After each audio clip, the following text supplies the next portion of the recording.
सभी को मेरा प्रणाम। जैसा कि हम जानते हैं, आईएपीएच एक अंतर्राष्ट्रीय मानवतावादी संगठन है जो विश्व स्तर पर होम्योपैथी आंदोलन और कार्यकर्ता को बढ़ावा देता है ताकि सभी चिकित्सकों और सामान्य जनता को एक ही मंच पर लाया जा सके। मैं doctor Swapnil international forum for promoting homeopathy द्वारा आयोजित इस 752वें दैनिक हिंदी वेबिनार श्रृंखला में आप सभी डॉक्टर्स का स्वागत करता हूं। आज का वेबिनार शुरू करने से पहले हम सभी 1 मिनट का मौन धारण करेंगे। धन्यवाद सभी का। हमारे आज के मेहमान और वक्ता हैं doctor Anand Kumar sir. Doctor Anand Kumar sir एक होम्योपैथिक चिकित्सक हैं जिन्होंने होम्योपैथिक चिकित्सा में विशेषज्ञता प्राप्त की है। उन्होंने GD memorial homeopathic medical college Patna से बीएचएमएस और डॉक्टर एसआरआर राजस्थान आयुर्वेदा विश्वविद्यालय से होम्योपैथी में एमडी की उपाधि प्राप्त की है। उन्होंने विभिन्न अस्पतालों और क्लिनिकों में परामर्श चिकित्सक और चिकित्सा अधिकारी के रूप में भी काम किया है। सर ने कई सेमिनारों और सम्मेलनों में भाग लिया है और व्याख्यान भी प्रस्तुत किए हैं। डॉक्टर आनंद सर ने सहकर्मी समीक्षित पत्रिकाओं में लेख प्रकाशित किए हैं और उन्हें होम्योपैथी में उनके काम के लिए पुरस्कार भी मिले हैं। मैं सर से अनुरोध करता हूं कि वो अपना व्याख्यान प्रारंभ करें और अपने ज्ञान और अनुभव को हमारे साथ साझा करें। Over to you sir. बहुत बहुत धन्यवाद डॉक्टर स्वप्निल और सभी चिकित्सक गणों को मेरा सादर प्रणाम। हमारे गुरुजनों को चरण स्पर्श। और जहाँ तक कि हम लोगों को पता है, आज का जो मेरा टॉपिक है केस प्रेजेंटेशन है। तो मैं अ, ना समय गवाते हुए अपना केस प्रेजेंटेशन शुरू करता हूँ। अगर क्या सभी को मेरी आवाज़ मिल पा रही है? क्या मैं दिख पा सर। रहा हूँ सही से? जी सर। बहुत बहुत धन्यवाद डॉक्टर स्वप्निल। तो समय ना देर करते हुए हम लोग अपने आईएफपीएच के मीटिंग को स्टार्ट करते हैं। बहुत बहुत धन्यवाद। क्या प्रेजेंटेशन आप लोगों को दिख पा रहा है? जी सर। हाँ, तो जैसा कि अ, ये आप लोगों को यहाँ दिख पा रहा होगा, ये एक क्लिनिक पे डायग्नोस किया हुआ है केस प्रोस्टेटिक ग्लैंड नियोप्लाज्म का, जो कि अ, जो कि मेरे द्वारा ही क्लिनिक में देखा गया था। तो हम लोग इसको आगे बढ़ाते हुए अपने स्टार्ट करते हैं स्लाइड को। हाँ, तो पेशेंट हम लोग डॉक्टर सॉरी पेशेंट आर्म है, तो जिनकी एज 54 साल थी, पुरुष थे। और उनका जो चीफ कंप्लेन जो वो हमारे पास लेके आए थे, उनका क्वेश्चन के ड्यूरिंग उनको ब्लीडिंग हो जा रही थी। जो सीमेंट डिस्चार्ज हो रहा था वो ब्लड के साथ मिक्स रहता था। इवन वो जब ऐसा 1-2 बार देखे हैं तो फिर मैस्टरबेशन के करके भी देखे हैं पेशेंट, तो उसमें भी उनको सीमेंट के साथ ब्लड मिक्स आया है। खाने के बाद उनको नौसिया फील हो रहा था और राइट टेस्टिकल इनलार्जमेंट था, जैसा कि पेशेंट का चीफ कंप्लेन था। सोनोग्राफी जो उन्होंने मुझे दिखाया उसमें प्रोस्टेट ग्लैंड नोड्यूल बना हुआ था दोनों लोब्स पे। Presentation of case, patient Patna के ही थे। जैसा कि मैंने आपको बताया, वो क्वेश्चन के दौरान उनको ब्लीडिंग हो जा रही थी, सीमेंट मिक्स्ड विथ ब्लड था।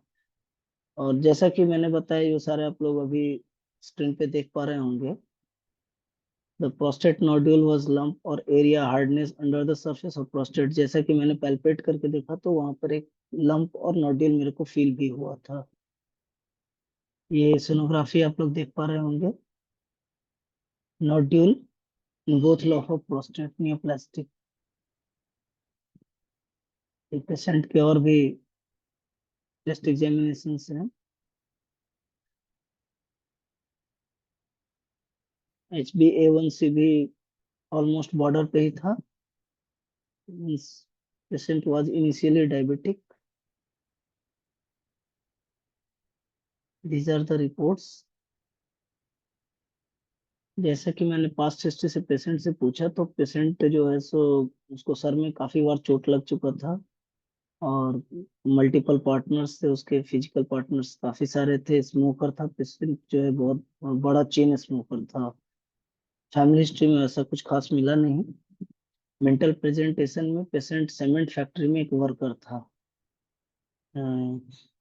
एंगर भी बहुत माइल्ड था, कंपनी पेशेंट को अच्छा लगता था, बहुत पोलाइट। मतलब मैंने इतने मतलब एक वर्कर के साथ और इतने पोलाइटनेस के कुछ भी मतलब सिंपल भाषा में जी सर, हाँ साहेब, हाँ साहेब करके मतलब बहुत पोलाइटनेस, एकदम अपने आप को लिबरल शो कर रहा है, मतलब बिल्कुल ही मतलब उसके पोलाइटनेस को आप और वो चीज से उनको अलग कर रही थी। साधारण लोग इतने ज्यादा पोलाइट नहीं होते हैं, तो ये मेरे को एक स्टक किया कि कुछ पेशेंट में कुछ ज्यादा पोलाइटनेस था। नेक्स्ट, जो फिजिकल कंप्लेंट्स थी, सलाइवेशन, स्लिप ड्यूरिंग, सोने के समय उनको सलाइवा होता था, और करीब करीब 6 महीने पहले उन्हें आंख में कैटरेक्ट डिटेक्ट किया गया था, जैसा कि उनको डॉक्टर बताए थे। ऑपरेशन के लिए भी उनको सजेस्ट किया गया था। अगर हम लोग डिफरेंशियल डायग्नोसिस करें पेशेंट का कि इस कंप्लेंट पे हम क्या क्या चीज सोच सकते हैं, तो सबसे पहले हमारे दिमाग में अगर पेशेंट का इस टाइप से आ रहा है तो ब्लैडर कैंसर भी सोच सकते हैं, लेकिन उसमें यूरिन के साथ भी ब्लड मिक्स होना चाहिए था, पेन होना चाहिए था। लेकिन यहाँ केवल जो है सो सीमेन के साथ ब्लड मिक्स था। बहुत मामूली सा पेन पेशेंट वो फील करता था, बट वो बियरेबल था। मेरे पूछने के बाद उसने पेन को बताया, पेन मेरे को ऐसा कुछ फील होता नहीं है, जैसा कि पेशेंट ने बताया। आप यूटीआई के बारे में भी सोच सकते हैं, पेल्विक पेन, फ्रिक्वेंट और जब यूरिनेशन, वॉमिटिंग, फीवर, ये सारे सिम्टम्स हम लोगों को यूटीआई। लेकिन यूटीआई भी एक एक्यूट कंडीशंस में हम लोग सोच सकते हैं, लेकिन पेशेंट को ये काफी दिन से फील कर रहा था। इवन काफी दिन होने के बाद डॉक्टर ने उसको यूएसजी सजेस्ट किया कि आखिर ये ब्लड मिक्स, ये क्यों स्पर्म के साथ ब्लड मिक्स होके आ रहा है। यूरेथ्रल स्ट्रक्चर में सोच सकते हैं, स्ट्रक्चर बेसिकली रिस्ट्रिक्ट यूरिनेशन को, यूरिनेशन के फ्लो को स्ट्रिक्ट कर सकता है। अगर ज्यादा जोर लगाने के बाद कभी कभी ब्लड भी आ सकता है, लेकिन ये सारे को भी सीमेन के साथ, ब्लड के साथ मिक्स नहीं किया जा सकता है। यूरेथ्रल कैल्कुलाई के बारे में सोचा सकता है, बट द कैल्कुलाई में हेवी पेन फील करेगा, काफी बैक एक रहेगा, काफी इंटेंस पेन रहेगा। तो ये चीज हम लोग सोच सकते हैं, लेकिन जिसमें कुछ स्टोन्स में जो होता है स्टोन के साथ ब्लड आ जाता है, तो वो थोड़ा देर के लिए हम लोग सोच सकते हैं, लेकिन यूरिनेशन और दोनों में ब्लड आना चाहिए इस समय पेशेंट को। लेकिन पेशेंट ने केवल स्पर्म के साथ कंप्लेन किया।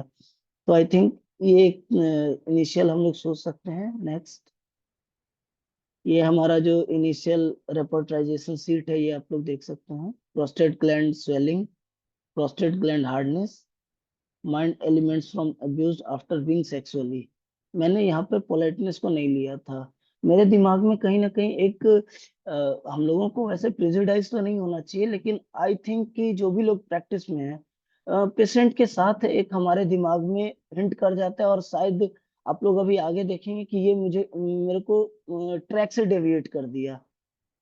और यही जो प्रिजुडाइज मेरा हो जाना, मेरे को ट्रैक से डेविएट, अगर हमारे मास्टर्स ने ऐसा बताया है कि we should not be a prejudice, और ये प्रिजुडाइज अगर फिजिशियन पहले हो जा रहा है तो वो ट्रैक से डेविएट कर जाएगा। तो केवल इस 3 सिम्टम पे मेरे दिमाग में मेडोरिनम, वैसे पेशेंट के कुछ बातें हिंट करके मेरे को मेडोरिनम आ गया, और जब मैंने ये 3 सिम्टम डाला और मेडोरिनम मेरा आ गया, फिर मैंने तो ये सोच लिया कि चलो पेशेंट तो मेरा ठीक हो जाएगा, और मैंने केवल इस 3 सिम्टम पे मेडोरेनम पेशेंट को प्रिस्क्राइब भी कर दिया। आगे हम लोग देखते हैं, आप ये चार्ट शीट देख सकते हैं, मेडोरेनम थूजा कोनियम स्टेफिस। मेरी आवाज आ रही है सबको? जी sir. Thank you.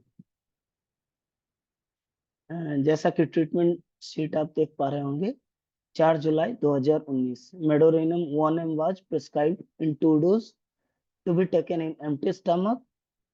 He was also given calcareous floor to be taken in morning every day, and he was avoid to have sexual intercourse or masturbation. जैसा कि आप लोग सभी समझ रहे हैं, 2 डोज मैंने मेडोरिनम दिया कि एक आज सुबह खाली पेट ले लो, एक कल सुबह खाली पेट ले लो, और उसके बाद मैंने कैलकेरिया फ्लोर साथ में दे दिया कि इसको आपको रोज सुबह लेना है। लेकिन इस बीच आपको बिल्कुल सेक्सुअल इंटरकोर्स या मास्टरबेशन इस टाइप की एक्टिविटी से बिल्कुल आपको दूर रहना है। पेशेंट मेरे को फिर 17 जुलाई को रिपोर्ट कर रहे हैं, आप देख पा रहे होंगे। He was reported night pollution. जैसा कि हम लोग समझ सकते हैं बीइंग अ फिजिशियन और बीइंग अ मेडिको कि अगर कोई सेक्सुअल एक्टिव आदमी और अगर काफी दिनों तक उनका इस टाइप का एक्टिविटी बंद हो जाता है तो नाइट फॉल हो जाना आई थिंक कॉमन हो सकता है। तो जैसा कि आप लोग देख पा रहे हैं 17 जुलाई को पेशेंट ने मेरे को रिपोर्ट किया कि 16 की रात को मेरा जो है सो नाइट पॉल्यूशन हो गया और वो ब्लड के साथ मिक्स्ड था। सीमेन जो था फिर से ब्लड के साथ mix.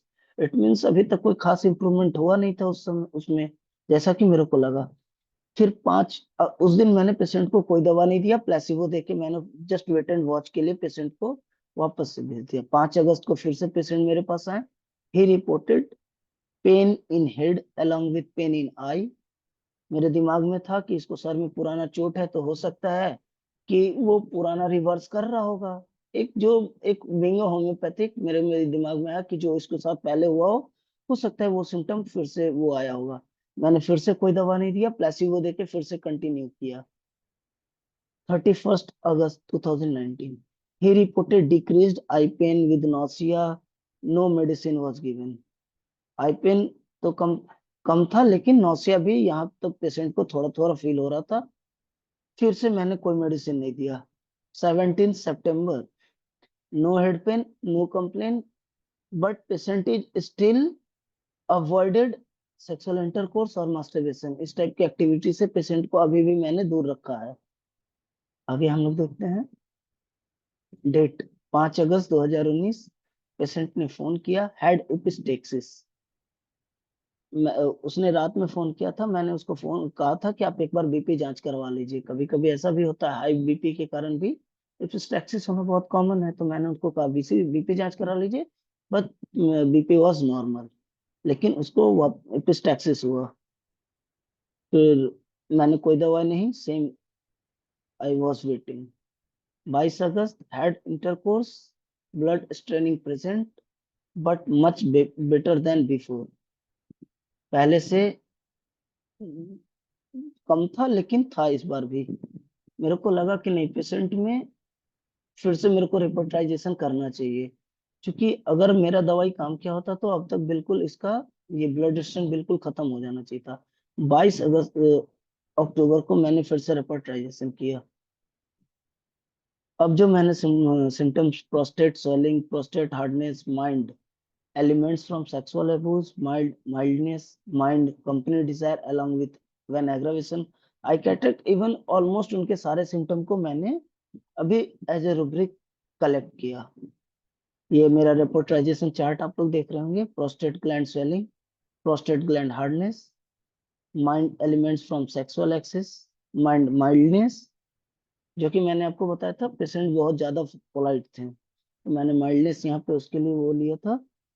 Mind company desire alone aggravation when, अकेले रहने पर वो मतलब कंपनी डिजायर है, अकेले में वो नहीं रह पाते हैं। Eye cataract and head injury of the head after. जो मेरा पहला दवाई निकल के आ रहा है साइलीसिया। आप देख पा रहे होंगे कि इस सीट में मेडोरिनम दूर दूर तक आपको नहीं दिख रहा होगा, और ये मेरा प्रेजुडाइज होना मेरे को केस से डेविएट कर दिया। इस पूरे सीट में मेडोरिनम कहीं भी नहीं है।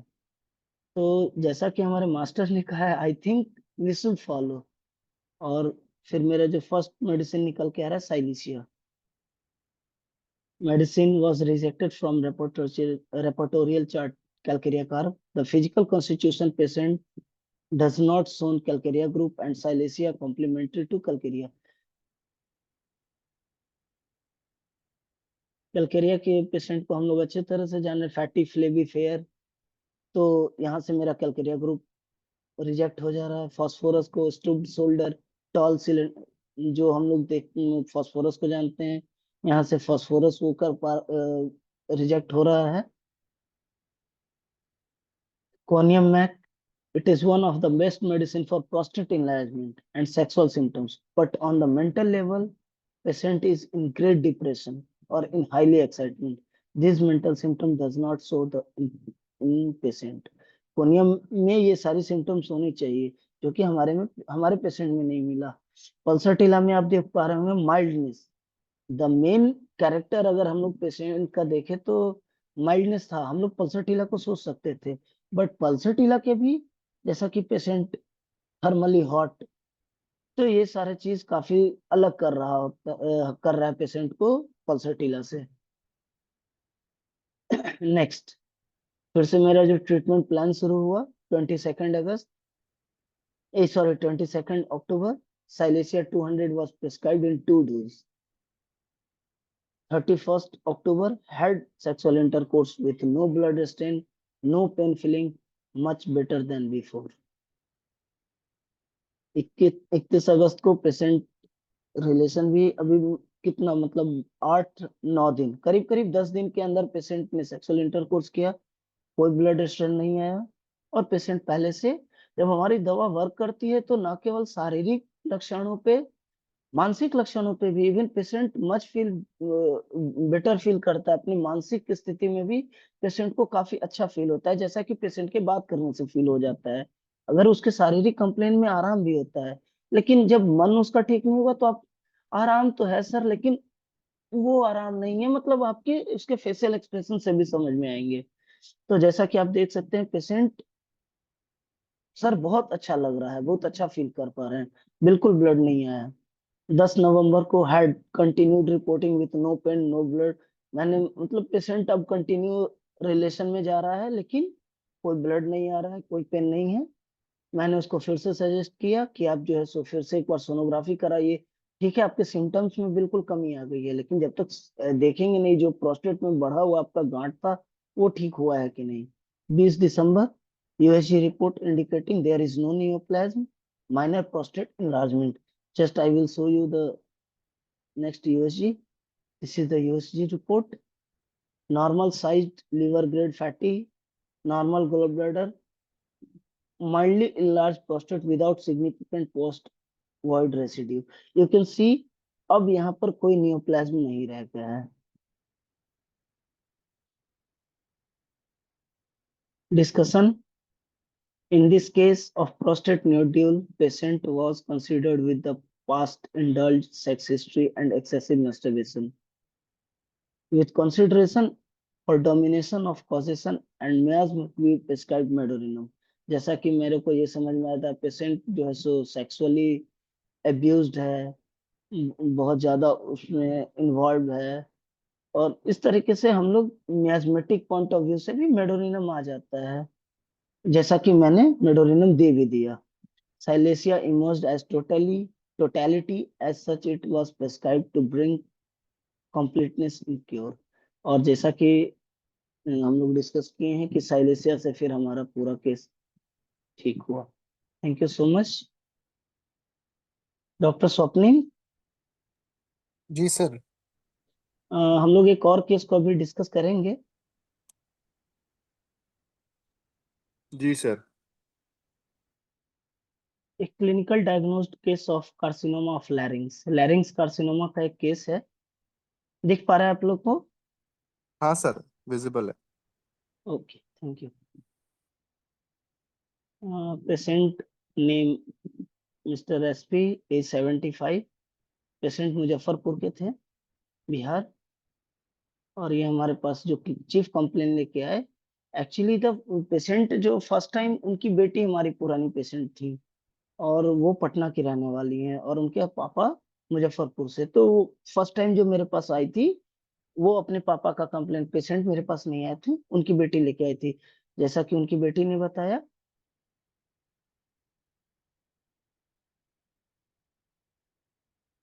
Patient was brought by her daughter, कि मेरे पापा के गले में दर्द है, वो कुछ बोल नहीं पा रहे हैं, एक वर्ड भी बहुत मुश्किल से निकल पा रहा है। और जैसा कि वो बताई कि इनको लैरिंग्स कैंसर है रहा है, और जैसा कि एम्स बताया है, एम्स में उनका इलाज चल रहा था। ये एम्स का आप रिपोर्ट देख सकते हैं, इसमें जो है, ये रिपोर्ट में आप लोग देख पा रहे होंगे, एंडोस्कोपी का रिपोर्ट है।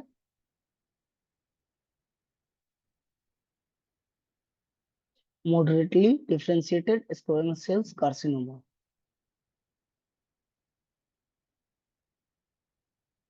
पेशेंट का CT scan.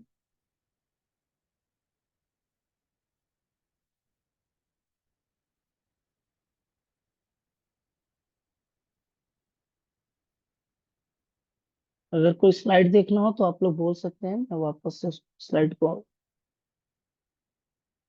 Presentation of case history. Patient was retired official clerk at university Muzaffarpur Bihar university के पेशेंट रिटायर्ड क्लर्क रहे हैं। His job was sedentary in nature. He was a heavy smoker but left smoking over 30 years. 30 साल पहले वो बहुत cigarette पीते थे, लेकिन अब बिल्कुल सिगरेट पीना छोड़ चुके हैं। He was very active in work, and even after retirement, he was very polite approach towards life. He was very much hopeful and getting. मैंने जब उनसे बात की तो उनसे पूछा भी, आपको लग नहीं रहा आपको कैंसर हो गया है? अरे सर ठीक हो जाएगा, कैंसर हुआ है तो हुआ है, ठीक हो जाएगी। मतलब वो अपने मतलब आशावादी सोच कह सकते हैं हम लोग नॉर्मल वे में। पेशेंट एक आशावादी लेके कि हाँ उनको काफी ज्यादा कि नहीं मैं ठीक हो जाऊंगा। Past history, smoker, now quitted since 30 years, asthma, now okay, skin eruption suppressed, took treatment of Ayurvedic medicine long back. Skin के लिए वो जो घरेलू कुछ इलाज वगैरह होते हैं आयुर्वेद के, उन्होंने वो किया था, लेकिन वो उनके अनुसार वो ठीक हो गया था। बट जैसा कि विंग होम्योपैथिक, आई ऑब्जर्व कि वो सप्रेस हो गया था उनका। Family history, father ulcerative colitis था उनको, mother okay, other family members के साथ कोई ज्यादा सिम्टम्स, वैसा कोई बड़ा बीमारी वगैरह के नाम पे कुछ मिला नहीं। मेंटल प्रेजेंटेशन, पेशेंट इम्पेशेंस था, काफी ज्यादा लोकोसिटी। तो लोकोसिटी हम लोग ले सकते हैं, लेकिन जो कि पेशेंट का काम है उस काम के अकॉर्डिंग भी पेशेंट लोकेसियस हो सकता है। Hopeful of recovery, restlessness, physically जो काफी रेस्टलेस थे। Want of religious feeling, patient काफी ज्यादा जो है सो रिलीजियस इन्वॉल्व भी थे। माइल्ड पर्सन थे, और मेमोरी इंटैक्ट था उनका। Physical, mouth salivation, slip during, कभी कभार सोने के समय मुंह से लार आ जाता है। प्रोट्रूजन ऑफ टंग डिफिकल्ट, क्योंकि गले में ट्यूमर था तो जीभ बाहर निकाल पाना थोड़ा उनके लिए मुश्किल थी। स्पीच डिफिकल्ट था, पेनफुल था। थ्रोट स्वेलिंग था, निगल पाना काफी ज्यादा मुश्किल, कुछ भी खाना नहीं निगल पाते हैं, एकदम बिल्कुल सत्तू पी के पेशेंट रह रहा है, बहुत लिक्विड डाइट पे रह रहा है। थ्रोट हैवीनेस सेंसेशन था, difficulty in holding urination, thermally hot, cough loose, खांसी सुबह सुबह होती थी। जब खांसते थे तो उससे मुंह से जो है सो उनका जो एक्सपेक्टोरेशन था काफी ज्यादा लूज था, बिल्कुल सलाइवा की तरह। कैलिबाइक्रूम में हम लोग जो देखते हैं स्टिंगी लाइक, मतलब एकदम सेम टू सेम। मैंने ये मेरे सामने में पेशेंट का ये रहा है, सो मैं आपको बता पा रहा हूँ। Rubric taken for repertory analysis, throat cancer, mind impatience, mind loquacity, mind hopeful, great restlessness, throat difficult swelling, mouth speech difficult. Or this is my repertorial chart.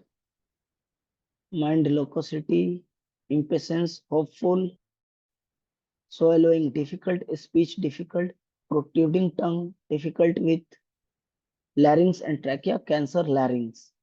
The first medicine is arsenic, lachesis, stramonium, hyoscyamus, as you can see in the repertorial chart. Choice of remedy, arsenic alb. It has covered all the symptoms. Patient constitutional feature matched with arsenic. जो patient का constitution या शारीरिक मानसिक जहां तक भी rubric के साथ भी और सेल्फ ऑब्जर्वेशन से भी मेरे को पेशेंट में आर्सेनिक मिला। खासकर जो उनका रेस्टलेसनेस, और आर्सेनिक तो I think one of the best restlessness medicine in homeopathy. तो इनका जो रेस्टलेसनेस था वो आर्सेनिक की तरफ काफी इंडिकेट कर रहा था। And you can see the treatment chart. 26/12/2018 से मैंने ट्रीटमेंट स्टार्ट किया। आर्सेनिक 1 ml, 2 डोज दिया 24 घंटे पे आप, फिर नेक्स्ट डोज रिपीट कर दीजिए। एक खुराक खाइए, फिर 24 घंटे बाद रिपीट कर दीजिए। 15/1/2019, ऑलमोस्ट 20 दिन के बाद पेशेंट का मेरे पास आया। हिकअप डेवलप्ड, हिचकी होना पेशेंट को शुरू हो गया है, सूखी खांसी हो रही है, थ्रोट में हल्का सुधार आया है गले में, बट आवाज में कोई चेंज नहीं मिला है। मैंने प्लेसिबो 15 दिन के लिए पेशेंट को देके वापस से छोड़ दिया। फिर 27 तारीख को करीब करीब वापस से 15 से 20 दिन बाद पेशेंट का फिर से मेरे पास रिपोर्ट आया। सर रिंगवर्म हो गया है, दाद दिनाय हो गया हमको। जो पहले हमको होता था खुजली, वापस से हमको खुजली हो गया एकदम। मैंने आपको पेशेंट को डिट्टो वो जो उन्होंने बताया था मैंने आपको बता रहा। इचिंग रात में बढ़ जा रही है, वॉइस पहले से सुधार हो गया है, खुजली बढ़ी है लेकिन आवाज में पहले से सुधार है। Slight better in swallowing। Patient जो बिल्कुल सत्तू और दूध और बिल्कुल लिक्विड डाइट पे जो थे, अब वो कुछ सॉलिड खाना भी हल्का फुल्का खाना शुरू कर दिए हैं। Pain better by 50%। लगभग आधा अब दर्द बिल्कुल ठीक है, आधा दर्द ठीक है। आवाज काफी सुधार, जो मैंने फोन पे बात किया था या जो मैंने सामने से देखा था उसमें काफी ज्यादा आवाज में फ्रेश उनको लग रहा था। पेशेंट करीब करीब फिर मैंने 15 दिन के बाद रिपोर्ट के लिए उनको बुलाया। कोई ज्यादा फिर चेंजिंग नहीं है, जितना है पेशेंट ऑलमोस्ट उसी पे। मैंने कोई दवा भी रिपीट नहीं किया है, बस मैंने प्लेसिबो पे पेशेंट को कंटिन्यू रखा हुआ है। आर्सेनिक 1 के साथ मैंने, तो मेरे दिमाग में एक समय आया कि मैं कैलकेरिफ्लोर दे दूं जो कि ट्यूमर वगैरह में काम करे या फिर और कुछ भी, बट मैंने प्लेसिबो के अलावा कुछ भी नहीं दिया। पेशेंट में सुधार दिखने लगा, मैंने कोई छेड़छाड़ नहीं की।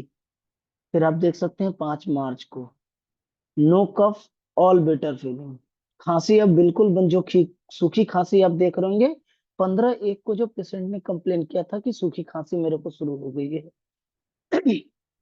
हिकअप शुरू हो गया था, ऑलमोस्ट वो अब ठीक हो चुका है और पेशेंट काफी बेटर फील कर रहे हैं। 29 मार्च, अब करीब करीब 1 महीने बाद पेशेंट का फिर से रिपोर्ट आया। कोई कंप्लेन नहीं है, आस्क फॉर इन्वेस्टिगेशन। मैंने पेशेंट को बोला कि ठीक है, आप फील कर रहे हैं, अच्छा फील कर रहे हैं, एक बार जांच करा लीजिए। आपका कैंसर इतना बड़ा बीमारी आपको डिटेक्ट हुआ था, आप एक बार जांच करा लीजिए। सर हम ठीक हैं ही तो हम क्यों जांच कराने दें। This was the narration of the patient. मैं ठीक हूं तो मैं क्यों पैसा लगाऊं, मैं क्यों परेशान होने जाऊं, वापस से वो मेरे मुंह में पाइप डालेंगे, कैमरा डालेंगे, चेक करेंगे, तो जब मैं ठीक हूं तो मैं क्यों जांच कराने जाऊं। आप पेशेंट को प्रेशर भी नहीं कर सकते कि नहीं आप जांच करवाओ ही। तो जैसा कि पेशेंट ने डिनाई कर दिया, बट वो कि नहीं अब हम ठीक हो चुके हैं, मेरे को अब कोई दिक्कत नहीं है। We requested patient to go to the test but he refuse. जैसा कि मैंने आपको बताया, मैं पेशेंट मैं पेशेंट का नरेशन आपको सुनाना चाहूंगा। जिस मिनट,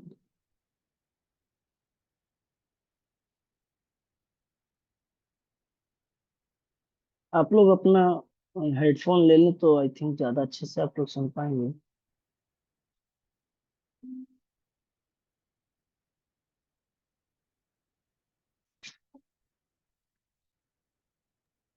सर आवाज नहीं आ रही है।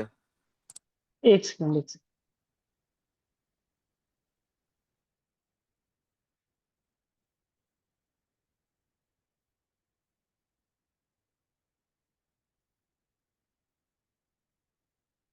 वॉइस भी शेयर करना पड़ेगा। क्या आवाज आ रही है? वॉइस शेयर नहीं की है आपने, वॉइस को भी शेयर करना पड़ेगा। आप वो यहाँ पर है ना, वहाँ पर जाइए, उसमें वॉइस शेयर कीजिए।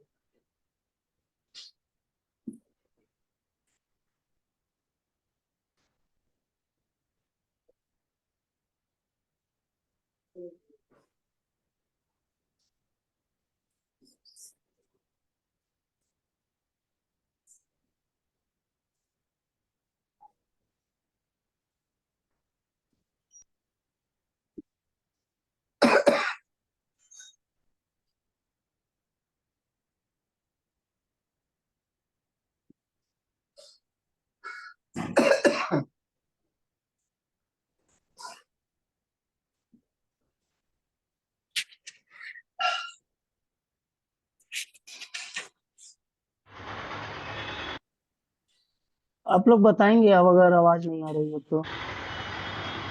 सकरा, विलेज सकरा, पोस्ट ढोली, जिला मुजफ्फरपुर।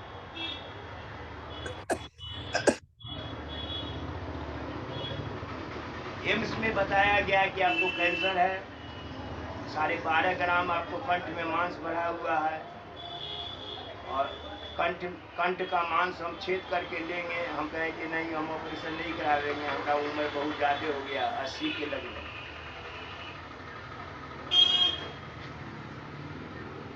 ना, डॉक्टर आनंद कुमार जी का इलाज चलते रह गया यहीं से। तब गए हम एम्स में। हाँ, माने हमको बिना देखे हुए डॉक्टर आनंद कुमार जी मैंने आधार पर दे दिए बेटी के कहने पर, और उसके खाने से हमको रिलीफ होने लगा। हम फिर अब करीब करीब 6 महीना में हम एकदम स्वस्थ हो गए, कोई तकलीफ नहीं है, एकदम स्वस्थ है। ये हैं, खूब चलते हैं, खूब दौड़ा दिए, हमको साइकिलों चढ़वा दिए।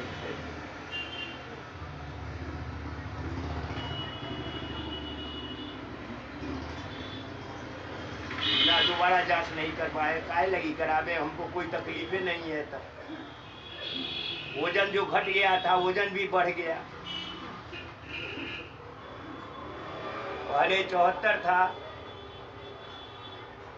अभी मैंने 76 हो गया था। तो इनको कहे कि साइकिल चलाइए, मॉर्निंग वॉक कीजिए, तब फिर ठीक हो गया, 72 पर आ गए हैं।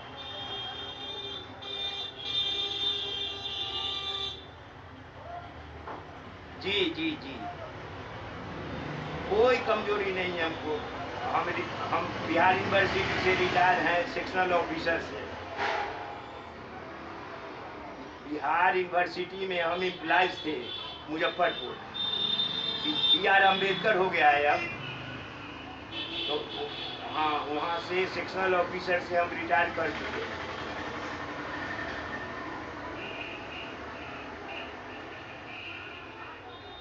ठीक ठीक ठीक, प्रणाम।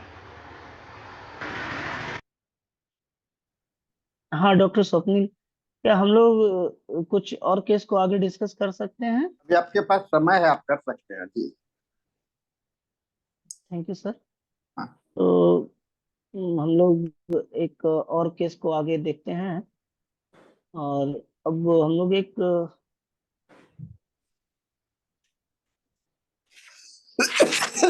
हाँ,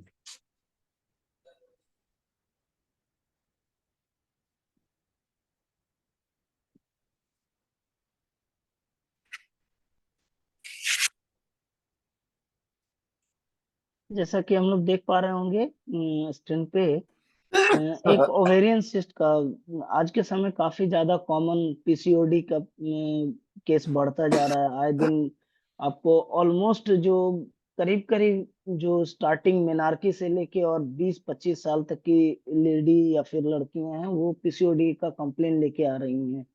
तो वैसा ही एक देखा हुआ केस मैं आप लोगों से डिस्कस कर रहा हूँ, एक ओवेरियन सिस्ट का। जैसा कि अगर इनिशियली हम लोग ओवरी के बारे में जानना चाहें, तो दो ovaries are an important part of female reproductive system. Female reproductive system का एक बहुत इंपॉर्टेंट पार्ट होता है ओवरीज, और they produce the hormones including oestrogen, trigger menstruation. Menstruation में इनका काफी ज्यादा रोल होता है। कुछ हार्मोन से रिलेटेड प्रेगनेंसी के हार्मोन से रिलेटेड इनका काफी ज्यादा रोल होता है। ये बेसिकली वो एग्स रिलीज करते हैं जो कि फर्टिलाइजेशन को पॉसिबल करते हैं। Finding a lump is alarming but most of the time they are harmless. बहुत कॉमन है आज के समय, पीसीओडी बहुत कॉमन है। बेसिकली ये जो है सो एमेनोरिया या फिर इरेगुलर मेंसेस, ये सारे सिम्टम्स देते हैं। लेकिन मोस्टली ये हार्मलेस ही होते हैं। Cyst and tumours are two common type of. अगर यहाँ पर आप लोग स्क्रीन पे देख सकते हैं सिम्टम, सिस्ट और ट्यूमर्स में क्या डिफरेंसेस वगैरह हैं, वो आपके स्क्रीन पे दिख रहे होंगे। बेसिकली हम लोग अपने केस के ऊपर आगे बढ़ते हाँ हैं। ध्वनिका जी, आप हाँ सर, गुड इवनिंग हाँ सर। गुड। 8 तारीख का तो सेम टॉपिक।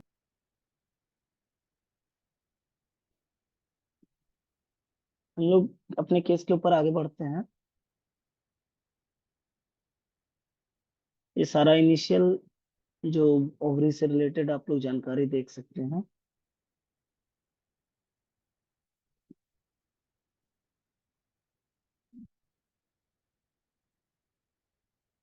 पीसीओडी दूर करने का अगर फिजिकल एक्सरसाइज वगैरह भी कुछ एक्टिविटी किया जाए और यूरिनेशन से रिलेटेड कुछ हाइजीन, मेंस्ट्रुएशन से रिलेटेड कुछ हाइजीन देखती हैं अगर फीमेल उसको अगर करती हैं, तो आई थिंक उससे भी पीसीओडी में काफी हद तक आराम और रिलीफ मिल सकता है।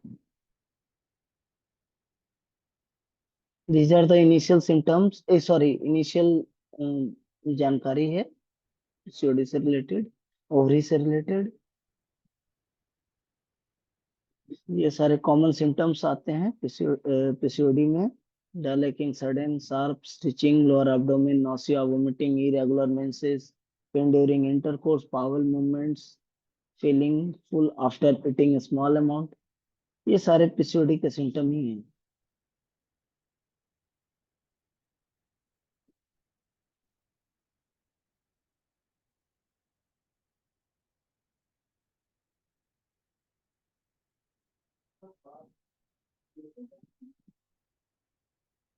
ये सारा थेरापेटिक अप्रोच है बेसिकली अपने।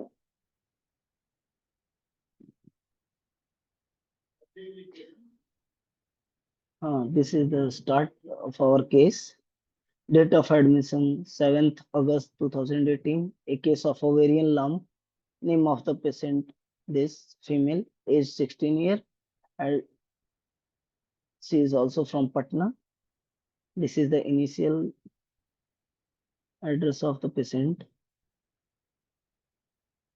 Present complaint: amenorrhea since 2 months. 2 महीने से periods नहीं हुआ है.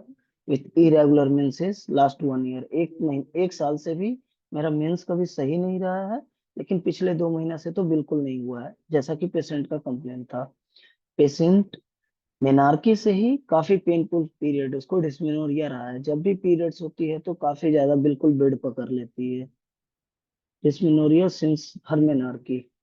Pen in lower abdomen, sitting in Indian system of toilet, squatting position. जो हमारे भारतीय टॉयलेट है उस पे पेशेंट का यूज होता है।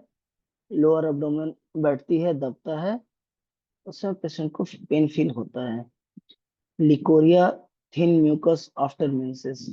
मेंसेस के बाद पेशेंट को लिकोरिया होता है, थिन म्यूकस लाइक, मेंसेस के बाद। USG findings: right tube ovarian lump, inflammatory in nature. This is the USG. Background: past complaint, menarche at the age of 14.7 year of age. 14 साल 7 महीने की थी तब उसका पीरियड हुआ था। फैमिली हिस्ट्री कुछ खास नहीं मिला। Life situation: presently she is study in class 8 under CBSE course. Mental symptoms: get angered easily, liking for music, liking singing, company aversion easily, और family. कंपनी फैमिली के साथ बिल्कुल नहीं, अकेले रहना ज्यादा उसको पसंद है, लेकिन कंपनी वो अवॉइड करती है। फिजिकल कंप्लेन: चक्कर आता है, नहीं आता है, हेड कोई, मतलब ये सारे सिम्टम्स कुछ वैसा नहीं। माउथ में टंग व्हाइट कोटेड, इंटेंटेड, दांत के निशान थे। Physical complaints: abdomen, lower abdomen pain, stomach, appetite normal, desire salty food, fish, aversion milk, thirst, small quantity at long interval, stool, mild constipation, urine में कोई खास सिम्टम नहीं मिला। ये इन्वेस्टिगेशन है, आप यहाँ देख पा रहे होंगे।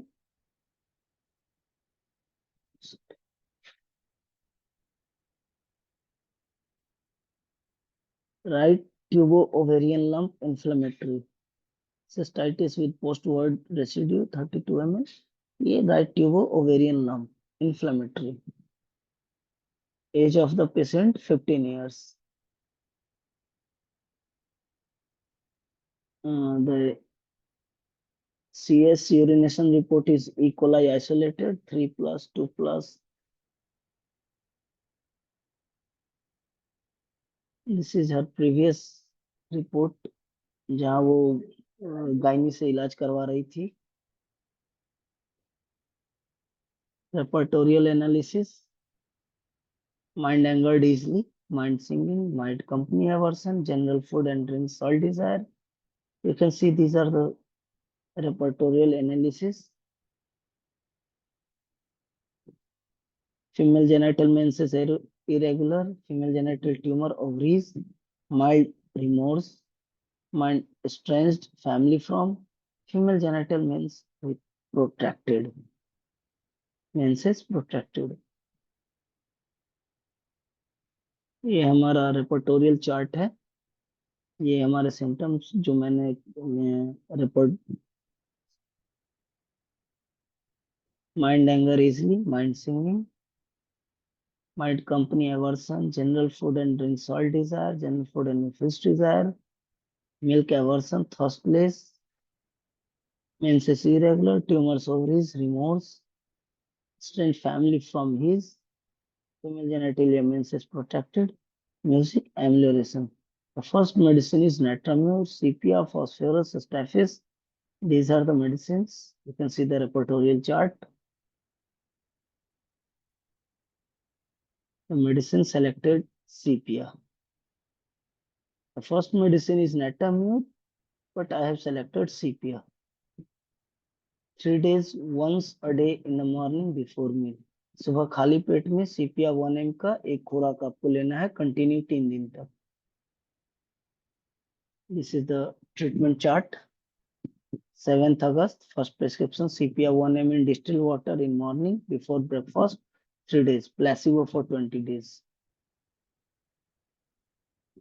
18 अगस्त को पेशेंट का फर्स्ट फॉलोअप आया, sudden severe pain in abdomen, compelled to take Dilona injection.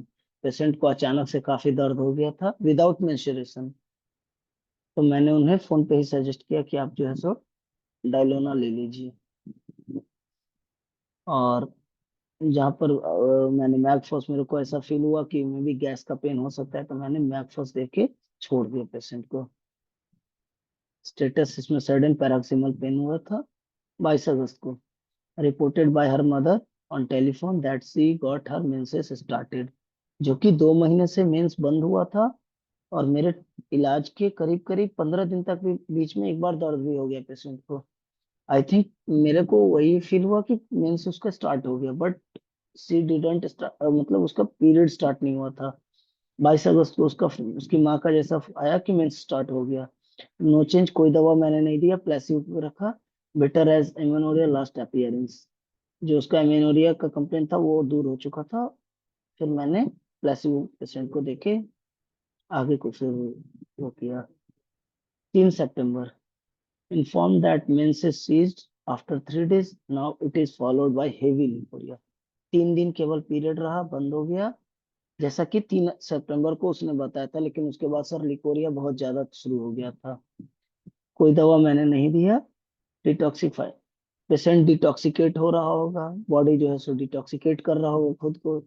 और बॉडी किस तरीके से खुद को डिटॉक्सिकेट करे, उल्टी से, लैट्रिन से, पेशाब से, लिकोरिया से, मेंसेस से, जो भी हमारे वेस्टेज बाहर निकलते हैं। तो आई मेरे को बस ये फील आया और मैंने उस पर बहुत ज्यादा ध्यान ना देते हुए प्लेसिबो ही देके पेशेंट को वापस से छोड़ा।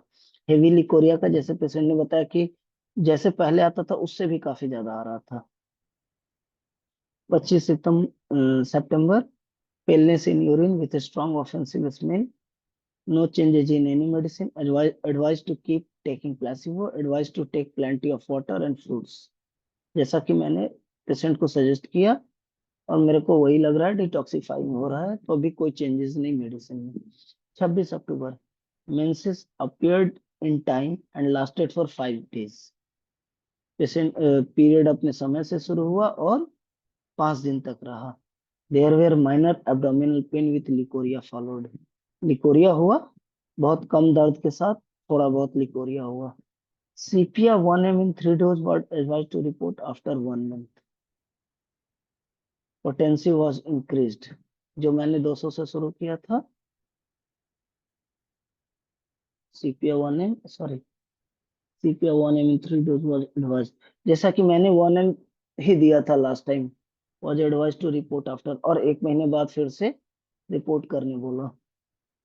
20th November, itching in genital region, licoria persisting, this time also menses was in, lasting for 5 days। वापस से मेंस आया है बट जेनिटल इचिंग के साथ, लेकिन पीरियड अपने समय से आ रहा है और 4-5 दिन तक कंटिन्यू भी कर रहा है। No changes in medicine, feeling much better, progressive report. 5 दिसंबर, itching is continued with other complaints, seized Licoria but still persisting. पहले से कम है लेकिन थोड़ा बहुत अभी भी आ रहा है। ये सारा आगे आप लोग देख रहे होंगे। 16 जनवरी, itching now stopped, everything seems to much better except Licoria to be still persisting. Licoria अभी भी थोड़ा बहुत आ रहा है। Prescribed Natramur 200 for 5 days. Placebo was asked to be taken. जैसा कि हम लोग जानते हैं, एक नेट्राम्यूर सीपिया को अच्छा फॉलो करता है, तो मैंने यहाँ पर, और हमारा जो फर्स्ट मेडिसिन रेपर्टोरियल चार्ट में आप लोगों को जैसा याद हो, हमारा नेट्राम्यूर वाज द फर्स्ट मेडिसिन, तो मैंने नेट्राम्यूर 200 को देके 5 दिनों तक बस लेने के लिए बोला, उसके बाद वापस से प्लेसिबो के पर ही पेशेंट को बोला इसको लेने के लिए। नेट्राम्यूर जैसा मैंने बताया आपको, 20th August, mother informed on phone that menses appeared with severe pain in abdominal region. Sir इस बार पीरियड तो हुआ है लेकिन काफी ज्यादा दर्द के साथ हुआ है।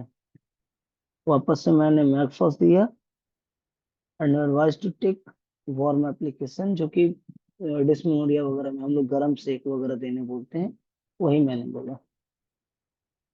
10 फरवरी, menses appeared, persisted for 7 days, no changes in medicine.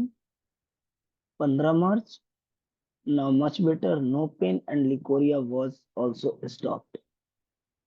Patient पहले से काफी फील कर रही है, मेंसेस आ रहे हैं जा रहे हैं, कोई खास दर्द भी नहीं हो रहा है, और लिकोरिया भी ऑलमोस्ट अब ठीक हो चुका है। वापस से मैंने मेडिसिन में कोई चेंज नहीं किया और पेशेंट को वापस से यूएसजी के लिए सजेस्ट किया। 10th April, reported that on 20th March was done indicating ovarian follicle to be much reduced and extent for scar. 26 April, hemoglobin, you can see this.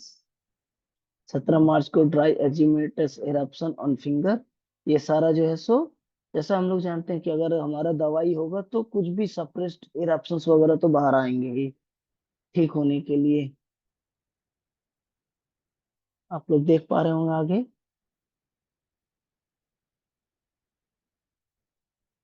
No any complain, 10 अगस्त को कोई complain नहीं, feels much relieved, no changes in any medicine, advice to taking placebo for another 6 months. These are the reports, sonography report. You can see small right ovarian follicle, बहुत छोटा सा follicle रह गया था। I think वो regular period आने से भी वो धीरे धीरे पेशेंट का ठीक हो जाएगा। These are the reports. Discussion, case presentation, present beginning stage of chronic acidity. In case of lump was early detection and indication through irregularity menses and licoria as a concern towards future.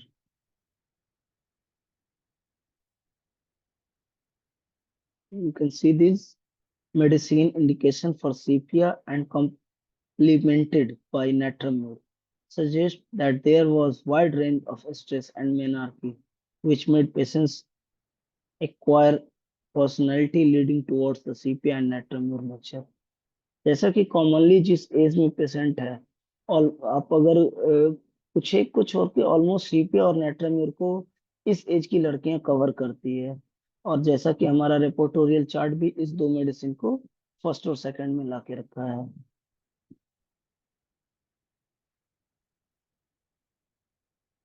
Conclusion, chronicity which continue for persist the life or greatly help to the classical practice of homeopathy.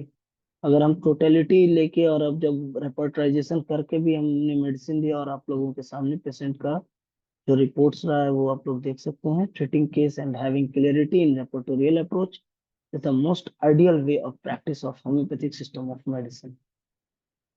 References, ये जहां से मैंने ये सारा लिया है आप लोग रेफरेंस देख सकते हैं।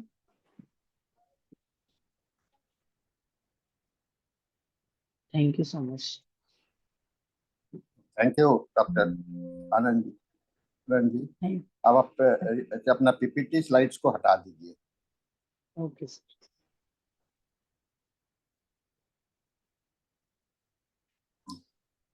आप शेयर बंद कर दीजिए, शेयर को क्लिक कीजिएगा तो हो जाएगा।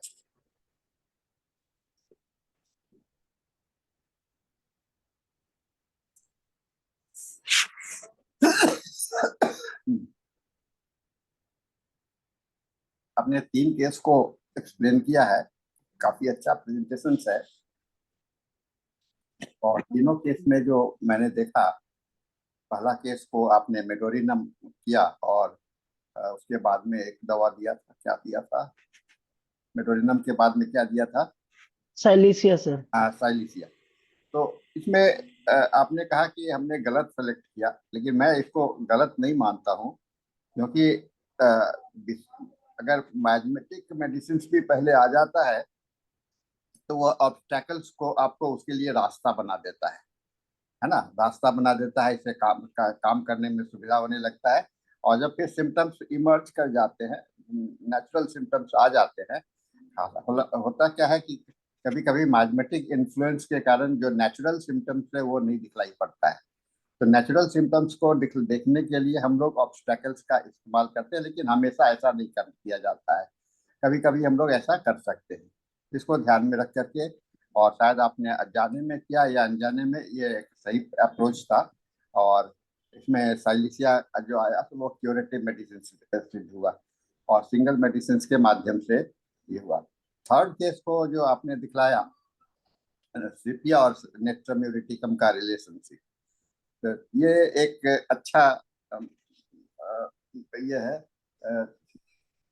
सीपिया और नेट्रम्यूर। सीपिया और नेट्रम्यूर को हम लोग कैसे देखते हैं? सीपिया और नेट्रम्यूर में क्या डिफरेंसेस है, इसको थोड़ा सा एक्सप्लेन कर सकते हैं क्या? सर सीपिया और नेट्राम्यूर जैसा कि हम लोग जानते हैं, सीपिया नेट्राम्यूर अच्छा फॉलो करता है सीपिया के, और ऑलमोस्ट तो ये तो दोनों आप की।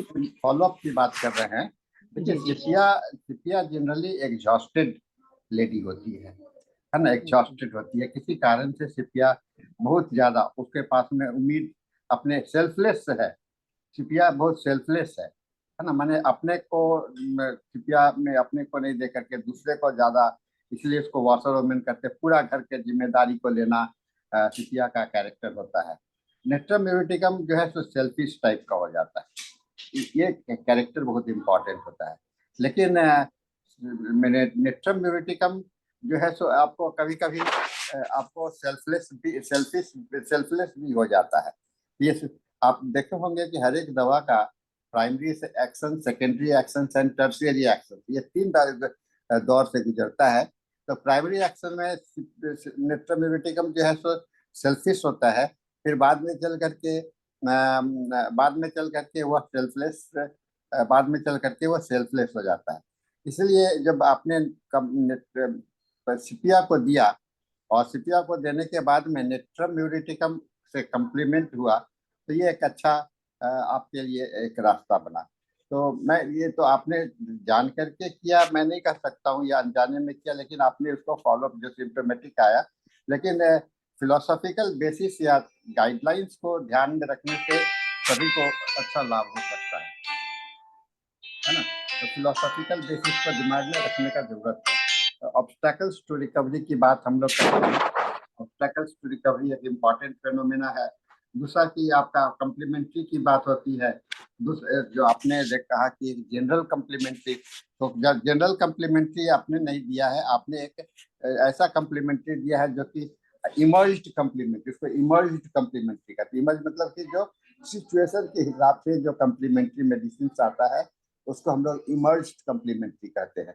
और मेडिका में कम्प्लीमेंट्री मेडिसिन जो दवा का लिस्ट लिखा हुआ होता है, इसका मतलब ये नहीं होता है कि वह कम्प्लीमेंट्री फिक्स है, ऐसा नहीं होता है। क्योंकि जब तक कहते हैं कम्प्लीमेंट्री मेडिसिन वही होगा जो कि जो टोटलिटी को कवर करेगा, माने जैसे इमर्ज टोटलिटी आएगा, जो बाद में बदल करके जो टोटलिटी आएगा उसको जो कवर करेगा, उसको हम लोग कहेंगे कि वो आपका कम्प्लीमेंट्री मेडिसिन है। इसी तरह से हम लोग एंटीडोटल की भी बात करते हैं। अगर एंटीडोटल मेडिसिन भी हम लोग डिफिनिट नहीं होता है, उसको भी आपको इमर्ज टोटलिटी के आधार पर। तो जो हैनिमैनियन कॉन्सेप्ट है, हैनिमैनियन कॉन्सेप्ट में टोटलिटी हमेशा प्राइमरी होता है, और इस प्राइमरी को ध्यान में रखना हम लोगों के लिए बहुत ही जरूरी होता है। हम लोग को प्राइमरी सिम्टम्स को ध्यान में रख करके काम करना चाहिए।